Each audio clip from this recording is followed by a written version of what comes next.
Welcome to BC study circle. పోటీ పరీక్షలకు ఏ విధంగా సన్నద్ధం కావాలో అందుకు సంబంధించిన సైంటిఫిక్ మెథడ్స్ని మనం చూస్తున్నాం. కొన్ని అంశాలను, కొన్ని మెథడ్స్ని మనం అలవర్చుకుంటే కనుక మన ప్రిపరేషన్ సులభం అవుతుంది. మనం ఎంచుకునేటటువంటి పోస్టు, మనం అనుకున్నటువంటి లక్ష్యాన్ని సులభంగా సాధించగలుగుతాం. ఈరోజు ఒక ముఖ్యమైనటువంటి కాన్సెప్ట్ని చూద్దాం. Stoic acceptance. ఏంటి స్టోయిక్ యాక్సెప్టెన్స్?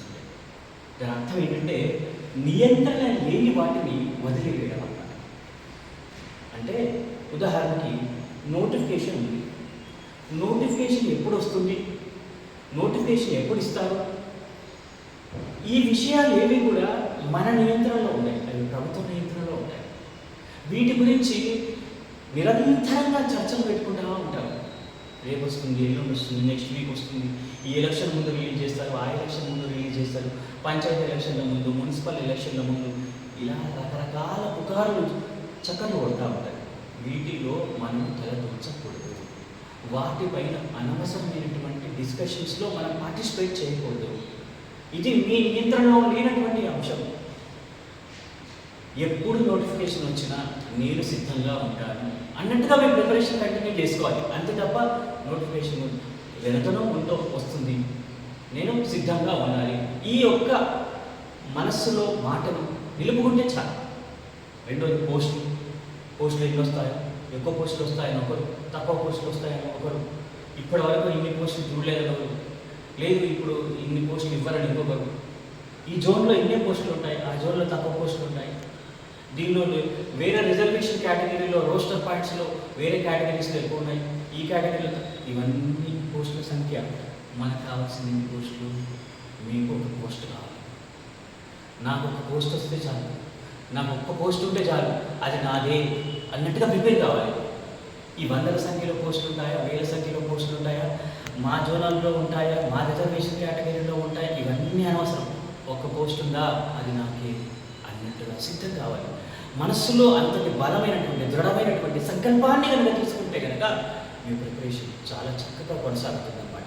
ఎన్ని పోస్టులు ఉంటాయి అనేటటువంటి దానికోసం, ఒక్క పోస్ట్ కోసం మీరు ప్రిపేర్ అవుతున్నారు, ఆ ఒక్క పోస్ట్ నాదే అన్నట్టుగా ప్రిపరేషన్ కంటిన్యూ చేయాలి. తర్వాత క్వశ్చన్ పేపర్ టఫ్ వస్తుందో, ఈజీ వస్తుందో, సివిల్ స్టాండర్డ్లో వస్తుందో, ఇంకా డిఫరెంట్గా వస్తుందో, ఎప్పుడున్నట్టు వస్తుందో రావట్లేదు. టఫ్ వస్తే అందరికీ టఫే, ఈజీ వస్తే అందరికీ ఈజీయే. అది మీ చేతుల్లో లేదు కదా. అది ఎట్లా వచ్చినా కూడా నేను పర్ఫెక్ట్గా చేయాలి అనేటటువంటి సంకల్పంతో ప్రిపరేషన్ని నేను కంటిన్యూ చేయాలి. ఎగ్జామినేషన్ హాల్ మాకు దగ్గరలో ఉంటుందో, దూరం ఉంటుందో, ఎగ్జామినేషన్ హాల్లో వసతులు సరిగ్గా ఉంటాయో ఉండవు. అది ఒకవేళ ప్రైమరీ స్కూల్ అయితే నాకు కుర్చీలో కూర్చోవడానికి మోకాళ్ళకు నొప్పి కలుగుతుందేమో, ఏదో రకమైన అక్కడ ఫ్యాన్ సౌండ్ వస్తుందనో, లైటింగ్ సరిగ్గా లేదనో, ఇవన్నీ మీ చేతులలో పరిస్థితులు ఎలా ఉన్నా కూడా మీరు దాన్ని యాక్సెప్టెన్స్ చేయాలి. దానికి అనుగుణంగా మీరు మనస్సుని సిద్ధం చేసుకోవాలి.